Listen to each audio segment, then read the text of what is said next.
So in a way, I guess that's to say it's both. It definitely is both an intimidation factor and a motivation. It's like challenge accepted. Yes. Cautiously, but challenge accepted.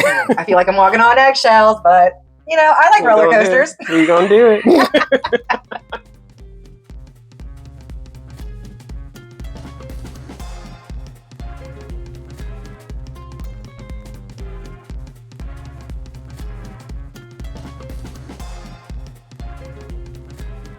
Hey everybody, I'm that weird English teacher. Here's the bestie. This week we are asking ourselves, does it still take a village? Let's find out. So first, we typically start with our highs, and I do feel like overall we had a higher week this week than we have had the past week or so. Definitely. Absolutely. So that's always a great win right there. You want to go first with your highs? Yeah, I think we definitely did. We ended on a much more positive note than we have in past weeks. So that was great. Okay, so my first high was that my students were engaged with our lessons. We were talking about rhetorical appeals and logical fallacies this week. And I feel like with my PLC specifically for 10th grade, I feel like the lessons that we came up with and the things that we created went over really well. And the kids seemed to really comprehend what we were saying. Like they enjoyed the lesson itself, but being able to see the light bulbs turn on is always That's the why. It's always a good a good thing. Also my ESOL student, he was able to do work independently this week and do it confidently. And like he only asked 1 or 2 questions for clarification and he got it done and he was working hard and I was really proud of him. And he's like super close to passing now. Like he's fighting to get himself to passing, because at the beginning he didn't really seem to care that much because he's like, I don't understand, I don't really care. But I don't know where the turnaround came, but a fire got lit under his butt. Are they the one that's a relative of one of my juniors? I think so. So,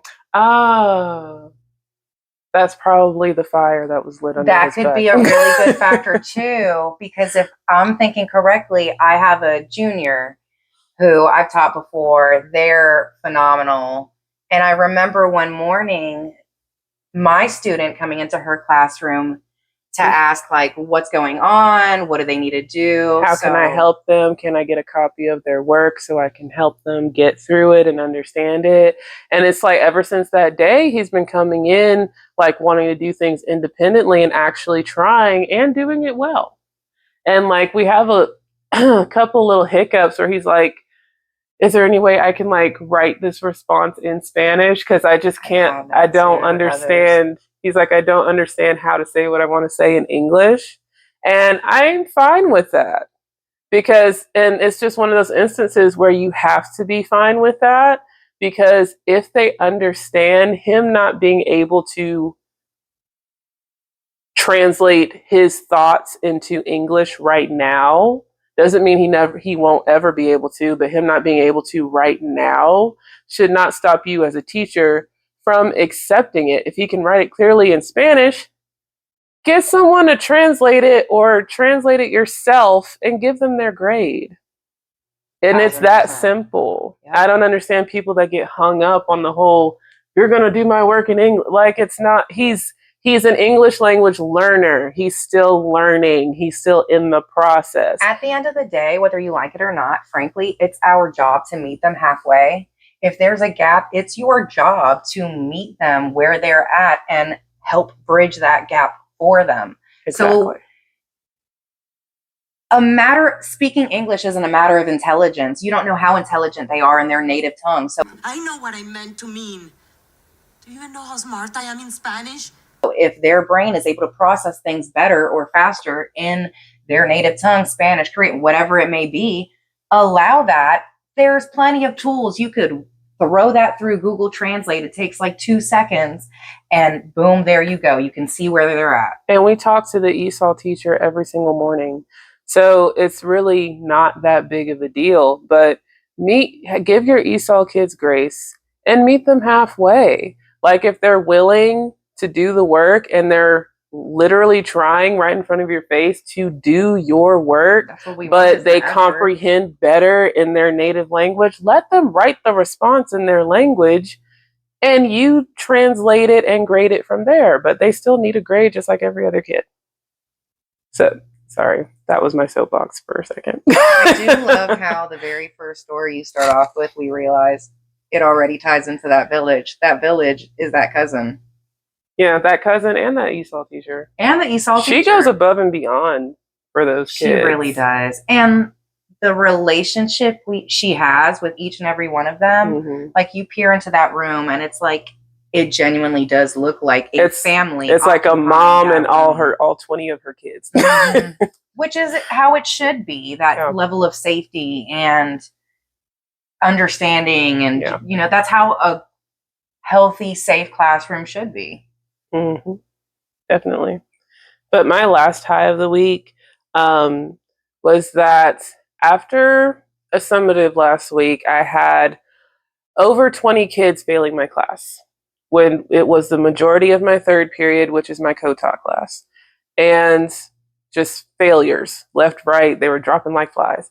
And I reached out to every single one of their parents. And it took me across 2 class periods to do that, to reach out to every single parent of those over 20 kids and let them know, hey, your kid is failing and this is why, individually.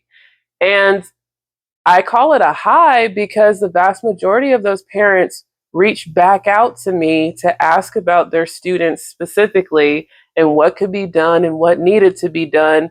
They did not blame me. They were actively trying to figure out, what is my kid doing? Why are they failing? When I updated them about their specific child, it was immediate. Okay, can you send me a list of what they're missing? Thank you so much for reaching out to me. This is going to be her weekend fun this weekend. Like, just immediate support from the vast majority. I didn't hear from everyone, but the majority was very supportive. And by the end of the week, a lot of those kids aren't failing anymore. So parents are a tool. Use the parent tool. So, say that a lot. Yeah. It's true. And it works. Most of the time. Most of the time, yeah. What were your highs? So mine, likewise, I got really great engagement. And students really seem to both appreciate and really comprehend our breakdown. I'm talking about 9th grade right now. Our breakdown. Well, actually, no, because I've kind of done the same with my 11th too. Mirrored it the same way. Our breakdown of argumentative writing, we've really broken it down into the parts of an argument, kind of had started with a chart, made them understand the parts individual, really hammered thesis statement individually, really a lot of guidance throughout. And they've actually audibly expressed their appreciation. Like, I like what we're doing. I like how we're breaking this down. I can see it in their writing, their practice writing, the comprehension that they're showing. So that makes my teacher heart really happy, really proud. And then for, in terms of 9th grade specifically, we both did Lamb to the Slaughter. Oh, yeah. Any new teachers, ELA teachers out there, that is a crowd favorite. Absolutely. So that is always a great story tool to use to go with. We went multimodal. So we first read the written story and then we showed them the Alfred Hitchcock little short film version. And they really got super engaged, super reactive of the events. They really liked not only reading the story, but they liked being able to see it. Yes. Even though, like, Alfred Hitchcock, it was in black and white. It's super old, but heads were up. They were in it. They were watching. Like, there were. Well, I had 1 or 2 sleepers, but yeah. But for the most part, like, they were on it, and they really enjoyed being able to actually see the story happening in front of them. So if you're teaching Lamb to the Slaughter, definitely find the Alfred Hitchcock version. It's 26 minutes long, and kids love it. It's really impactful. And I feel like following that with getting the chance to argue after watching and reading something that they did genuinely latch to and become reactive, allowing them that, well, whose action was worse in the story? It was both engaging, and even though there was slight intimidation, as there always is with writing, they were more motivated. And am I doing this right? Okay, well, I think, and it was, I feel proud of the instruction and planning that we accomplished this week with our 9 for sure. And it really worked mirroring it with my 11th grade as well. Because they seem to really, and then in their work, I can see the comprehension as well. Mm-hmm. It's all about scaffolding.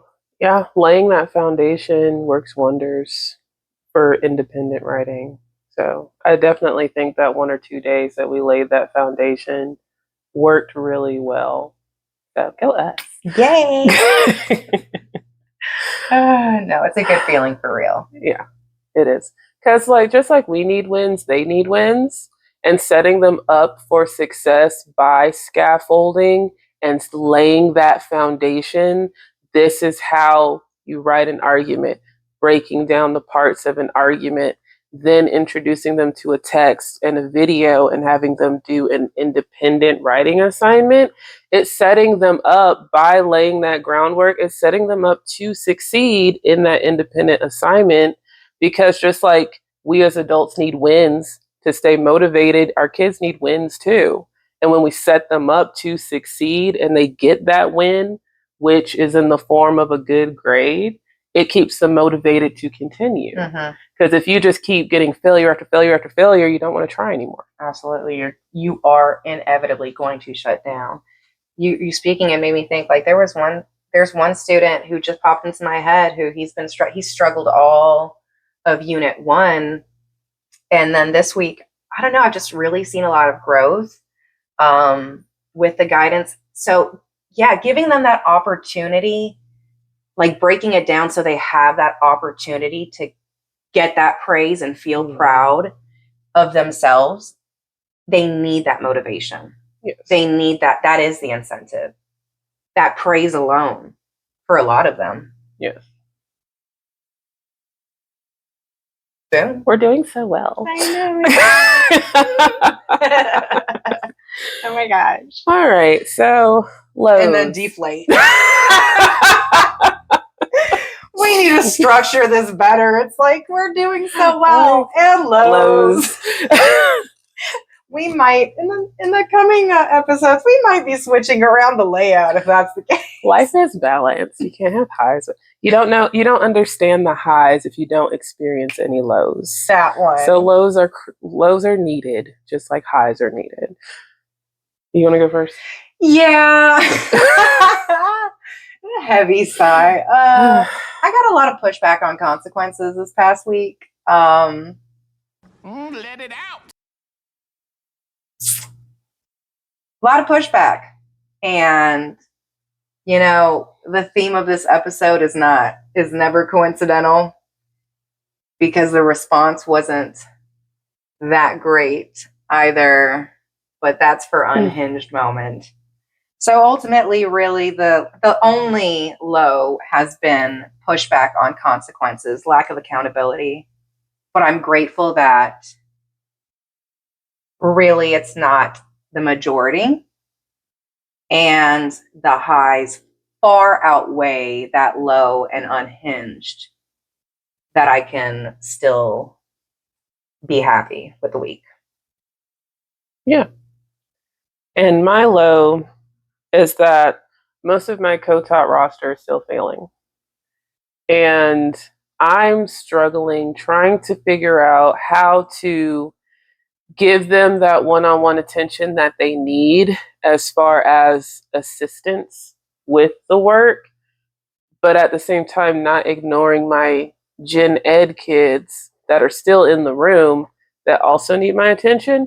And even though I do have a co-teacher who does great work and is great in assisting my co-taught kids, I'm still the main teacher in the room. So I want to be hands-on with my co-taught roster, but I'm trying to figure out the balance of how to help her and give them that targeted one-on-one instruction without ignoring the majority of my other kids. So I'm still figuring that out. We'll get there eventually. I don't have a doubt that we'll get there eventually. We're just not there yet. Any suggestions from veteran teachers are more than welcome, though. Holla at your girl. Just throwing that out there. I'd appreciate it. Help me! Help me! Because no, that's genuinely a struggle, is balancing those needs. Because I agree. My third period is co-taught, and I have some students who genuinely, like, God bless them, I love them, but spelling orange independently is difficult, and that's not to make fun. I'm being genuine. So, like, having students at that level versus some who are either retaking the class, so they really do have the majority of these skills down, or they're just simply gifted, or whatever have you. That's hard. Yes. Not to mention the gen ed students who just are low, like struggling students without having any needs. They need attention too. And it's like it's you and it's a room of almost 30 other people that are depending on you to learn the material. And each one of them needs your attention. And it's just hard because you don't want to give too much attention to one kid and ignore everyone else. And it's just hard to spread yourself around. Again, our co-teachers are great. Phenomenal. They do their job. They're great. Kids love them. But as the main teachers in the room, it's hard to spread yourself across everybody. So, yeah. We'll figure it out. We're going to get there. As always. We're just not there yet, but we're going to get there. Okay, unhinged. So I only have one unhinged moment. My unhinged moment I thought was hilarious. So I do an attendance question, like it's a silly question. Sometimes they irk me. I ask silly little questions to my classes every day. It's a different question. Instead of saying their name and saying who's here, like I ask a question that they have to answer. So I was asking my attendance question, and I didn't hear one boy's response, and I asked him to repeat himself, and he gave me attitude, like I was bothering him or something. And I had 5 or 6 other boys simultaneously jump up, stand up, and they're like, "Who are you talking to? Who you think you're talking to? You talk to my teacher like that? You crazy? Who are you talking to?" Whoa! And I'm just like, whoa, whoa, whoa. And I thought it was funny, but I was like, oh, y'all love me. But it's like, all right. Let them breathe. Let them get up. Sit down. But afterwards, I did circle around quietly, and I was like, hey, you all right? You okay? They were just playing. You okay? And he was like, yes, I'm fine. Thank you.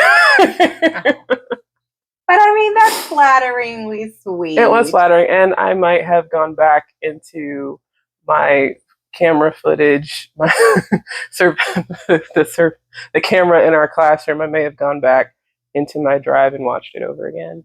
Just because it was funny. I've had those moments too. It's like, this was too good not to rewatch, to relive. Well, that's a cute unhinged moment. Another big sigh. I know, right? See, this is what I'm telling you. It was the best of times. It was the worst of times. My unhinged moment was like I said, the lows was pushback on the consequences. This, be nice. I'm finding it. It take you that long to find it? It does. No, I have a group in my fourth period junior class who are very spirited. That's a word. They are very spirited, and Be nice. I'm finding it. it's a lot. Mm. I genuinely love them and their personalities, but it feels like walking through a minefield with them at the same time. Mm. So it's like a fun, terrifying. They give the vibes if you cross them the wrong way, they're going to explode. And we've gotten to that moment, I feel like, or we're getting to that moment because it was an instance where I think one student, I don't know, I guess they were concerned that they were being influenced badly. So in a way, it's almost like they were, being these good influences, but in the next moment, they're joking around. This other student tries to do a split, struggles, and then this one student says, "That ain't ever been open," which is wildly inappropriate. That's gross! In context, out of context, it's a wildly inappropriate word that makes me uncomfortable. It makes me as a grown woman blush. So, had to redirect there. Oh no, I was just saying blah, blah, blah, blah. Pretty sure I heard it again. There were a lot of other sexual or borderline sexual comments made. Again, a lot under breath. And then, including like, I know what I heard, underage drinking. So as mandated reporters, we cannot ignore that. Legally, we cannot ignore that. So I had to reach out to the parent. And it was incredibly dismaying because it wasn't the reaction that was needed or expected. And it was then presented the old timeless classic, they say you're targeting them. It wasn't only we. Why are you only targeting me? Girl. Really? No, first and foremost. We cannot speak for all teachers, but I can say confidently, never in our time teaching have we come across a teacher who targets students who is adamantly like, I'm gonna do whatever I can to go after this kid.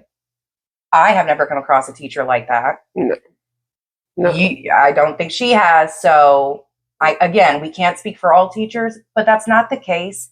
And I wish parents would realize, typically, if that's your kid's go-to, it's probably a lie. Honestly, it's a deflection. They don't want their parent to know exactly what they did, so they deflect onto the teacher. She's bullying me, she's targeting me, she only says things to me, which 9 times out of 10 isn't the case. It isn't the case, and that's completely ignoring all the other things I have been lenient about.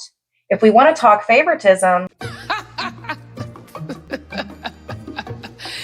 That is funny. I've let a lot go already.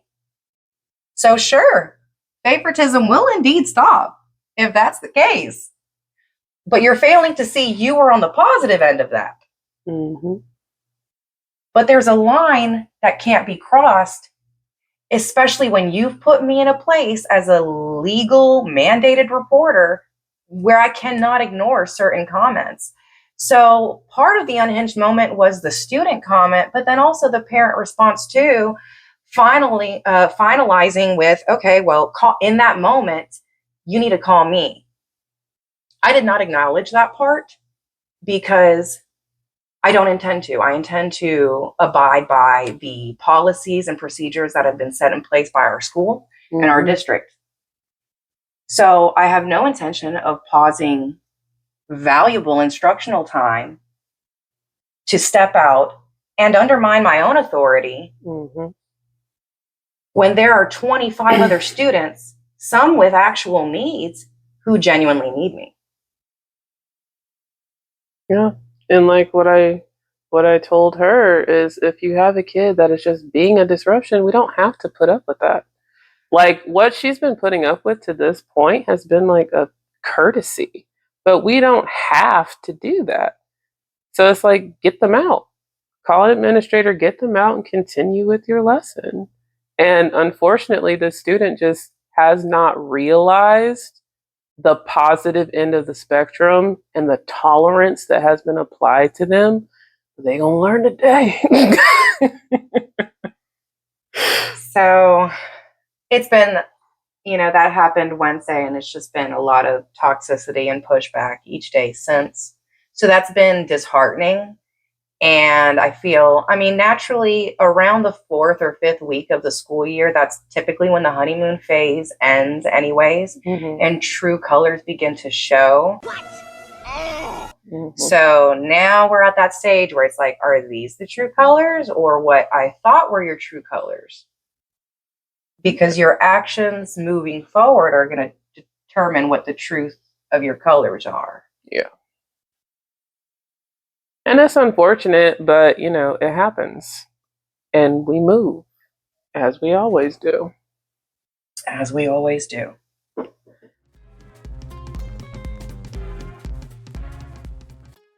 Well, now, this week we have viewer questions.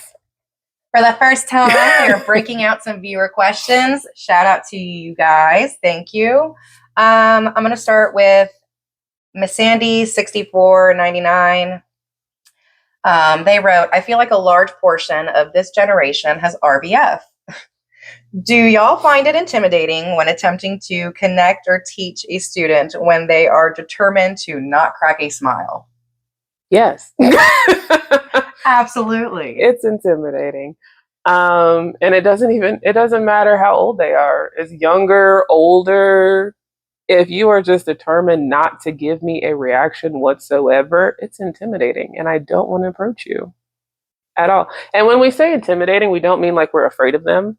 Right. It's just like, I don't want to joke with you. I don't want to try to interact with that you. Wire. Yeah. You look like you're on the cusp of throwing hands at me. So I just leave you alone. And we talked about this the other day. Like, in all honesty, I am more hesitant to reprimand or redirect you because I don't know which way you're going to go. Is it going to immediately slip into power battle that I have no interest in engaging with? Mm-hmm. Or is it going to be, okay, fine. Like, how big of the crash out should we be expecting? If there is a crash out at all. If. Yeah.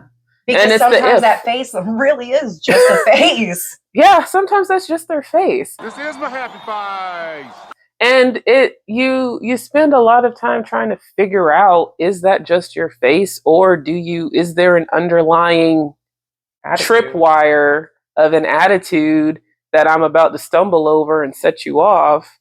It kind of just, you don't know how to handle that kid, especially when you're meeting them for the first time. You don't know how to handle them, so you proceed with caution. And which is unfortunate because it kind of takes out some of the relationship building process because you're proceeding with caution. You don't really invest as much effort into building that relationship with that kid, which they're missing out. And for me, and I agree, for me, I feel like I approach it, like she said, like I approach you with caution, but low key, at least initially, my goal underneath is going to be, can I crack that smile? I'm going to kind of amp up a little bit of the goofiness to see if it's at least possible. Because, and that's me in public, like outside of school, I am that person that's going to try and like just be goofy to get that cashier to smile, just to be able to, if I can brighten someone's day at any point, then that's a win. But in terms of redirection or, definitely a lot more hesitation because you just don't know. Initially, yeah. But I will say, update from RBF girl from last week. now that I have seen the smile, I I deliberately try to get the smile every single day. I saw it one morning when they were coming in. I saw it. It exists! And I deliberately just do just dumb, unnecessary stuff just to get the smile, just to get one smile per class period. And it works. And like one morning, she was actually walking into the room and I was handing her something and I wouldn't let go when she grabbed it. And I was like, can't come in until I see the teeth. And she just started laughing and I was like, there we go. Hey. That's what I'm talking about. And it's just continuing that relationship because it's like, once I get it, I can't let it go. Once I get it the first time, I can't let it go. It's like it becomes our personal mission to see you happy. Yes. We will not rest until we see at least once. So in a way, I guess that's to say it definitely is both an intimidation factor and a motivation. Yes. It's like challenge accepted. Yes. Cautiously, but challenge accepted. I feel like I'm walking on eggshells, but I like roller coasters. We're going to do it. Next comment. Well, our last comment. So keep setting them in. Is from Wise Man McGee. I feel like a lot of parents nowadays use school as a free babysitter. What is the hardest part about having to deal with parents in all situations where it is necessary? Just curious as to what it's like from the teacher's perspective. It's a good question too. Hardest part about having to deal with parents, like in any given situation. Again, initially you proceed with caution because you don't know what kind of parent you're dealing with. So you don't know if you're dealing with an enabler who's their kid's best friend, or you don't know who's like a overly harsh parent that's going to like emotionally damage them. Like you don't know what you're dealing with when you make that first phone call. So you always proceed with caution. You try to start out positively so that they don't think, oh, I just hate your kid. Your kid's a terror. They're always doing something wrong. Everything they do is wrong. You try to start off on a positive note and say what they're doing right. Like they participate in class. They're a great leader. They participate in discussion. However, I've been seeing this, and this. Would you agree?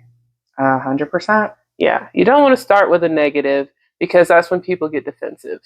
Because it's like they might take it as you're blaming their kid for something or you're blaming their them. Parenting, yeah. Yeah, you're coming for their parenting, which is never the case. It's never the case, so you always have to carefully balance the information you are presenting.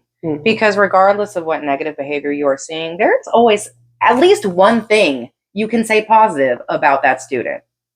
Think hard. There is always at least one positive thing you can say about a student. Say it. Take that time to balance it out and bring up the positive because there is. There's always a positive somewhere. But I also will say like different situations require different levels of caution because like we've both had students in the past who identify one way at home and identify a different way at school, or are called by a different name at school, or act completely differently at school than they do at home. You don't know what their home life is. No. So you have to always keep in mind, I don't even know how else to say it. You don't know what they're going home to and what your words might enact. Yes. So I, as a rule, when I'm talking to a parent, I always refer to their child by the proper name that is on the roster. Likewise. Not what I call them or what they've told me to call them. No nicknames, whatever you hear, it's the roster name. You call them by their roster name and you keep mention, in this day and age, you keep mention of pronouns to a minimum. You just talk about the situation itself, not directly about the kid unless it's a behavior thing, but I always proceed with caution because I don't know who I'm talking to. Parents are strangers. So you always proceed with caution when you're talking to somebody about their kid because at the end of the day, that's their child and you don't know if they're willing to cuss you out over their kid. Mm-hmm. So you proceed with caution. And you don't know how they treat their kid when their kid's at home either. You don't know, like, if bad news about their kid's behavior is going to throw them into a don't you worry about it, I'm going to correct this, and their idea of correction may or may not be illegal. So we always proceed with caution. Mm-hmm. You state facts, you keep it short, you keep it simple, you don't elaborate on things, and you use the proper name that's on the roster. Mm-hmm. And that's really all you can do. And like we said, balance it out. Keep it above board. Keep it as legal as possible. You don't mention any other names of students because that's also breaking laws right there. Like you just keep it to the bare minimum facts, because the purpose of that conversation is get the student to success. That's what we're both on the same team. You go in with that positive expectation, just like you go into each class with positive expectations so that it may breed positive results. Same with the parent conversations and interactions as well. And you try to keep it as professional as possible, even if they don't. It's kind of like a customer service call. It's like no matter what they say, you keep it professional. Which is not to confuse teachers as a form of customer service. No. And I think that is a problem for some. Because it's not. You're right. As professional as customer service without it being customer service. Exactly. Because some people, they do they do treat teachers like babysitters. And even though, yes, we have mentioned like we're people's school moms or whatever, we're not we're not there to just babysit your kid and raise your kid for you. Right. That's not what we're there for. We're there to teach them content and then send them home and keep them safe while they're in our care. Right. And then we send them home because they don't actually belong to us. And and that's just what some parent, and that's I won't even say that that's the majority. I would say it's those few and far between that act like school's a babysitting service. Agreed. So really the biggest challenge is making sure you keep that balance, but then also, parents who are either enablers or they insert themselves as another friend in their parent's life as opposed to the parent that they are. That's when I feel like it's the most challenging. Enabling parents are definitely the most challenging. And I feel like we see it more and more. Yes. That's not to say that there aren't amazing parents out there. Like, no. I had that unhinged moment, but then that same day I texted because there was another parent who I guess they themselves logged on to the website and saw their kid's grade, and they were like, I saw they got a 0 for cheating. Is there any other opportunity for them to remake? So we immediately got on the phone with one another, and I was like, unfortunately, according to school and county policy, there's 0 tolerance. It can't be made up. And they were like, well, were they just not working in the classroom? And I was like, to be honest, like, they had me fooled. They came in each day with it written, and so they were spending the class time to type it up. So I assumed, oh man, you're on it, doggone it. And I was reading through it, and I'm like, this is amazing. You're on it, doggone it. But then when I ran it through, it was 100% AI written. Oh, so they didn't do a single thing. Got you. That's what I wanted to make sure of. Or if there was any other opportunity. Thank you so much. I'm on it. And to me, I'm like, that's a parent. Like, I didn't even have the chance to reach out. I had just put in those grades that morning, and they're like, what is this? Is there an opportunity? Oh, 100% of it wasn't their own? Got you. So there are amazing parents who, when I think of amazing parent, they have that initiative. They are proactive. They are open and realistic. They provide discipline when needed. And they're actually invested in their kid's life. Like, they pay attention. They're looking at grades. they're not just going off of what their kid tells them, like, how was your day? It was fine. And that's the end of the conversation. Like, they're proactive in their kid's life. And that's the kind of interactions we appreciate. Mm-hmm. But yeah, definitely getting back to the question, we proceed with caution and we try to keep it as professional as possible, because that's really all we can do, is just update you on your kid if we have an issue, and just try to be as professional, but at the same time, in our own way, taking care of the kid by being as brief and concise to this specific situation, and not talking about the kid as a whole. Because again, the kid that we see and talk to and interact with at school is not necessarily who they are at home. And we don't know what that home life is like unless they tell us. So, does it still take a village? absolutely, it takes a village. Teachers are not a replacement village, but we can be a part of it. And we love to be a part of it. Mm-hmm. And that village comes in so many different forms. It's not just the parents. It's not just the teachers. It's the co-teachers. It's the different support staff throughout the school. It's their siblings, their cousins, it's all the people they have in place. So it definitely takes teamwork. And part of the biggest factor of teamwork is communication and the attempt of as much positive communication as possible. Yes. I agree.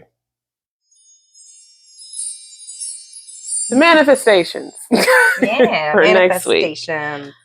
Um, We both need to make formatives. we need to make formatives for first formative for the new unit. And just keeping in mind, because I've had past oopsies of making things too hard and getting ahead of myself. So just keeping this flow going of setting them up for success, but at the same time, letting it be rigorous and challenging, but setting them up for success and being able to analyze what they already know. And I feel like we've done a good job of that this past week. Yeah. Agreed. So yeah, like I said, formatives for both of us. Keep pushing for a positive redirection. Mm-hmm. I'm really just kind of trying to keep that positivity, whether I am hated by some throughout the process or not. It is what it is. And I'm going to manifest for them some more student accountability. I feel like, you can't really grow unless you're honest with the problem and take accountability for actions. So Yep. I'm going to go in as patient and forgiving as possible, but I need that accountability as well. So positive expectations for next week. Absolutely.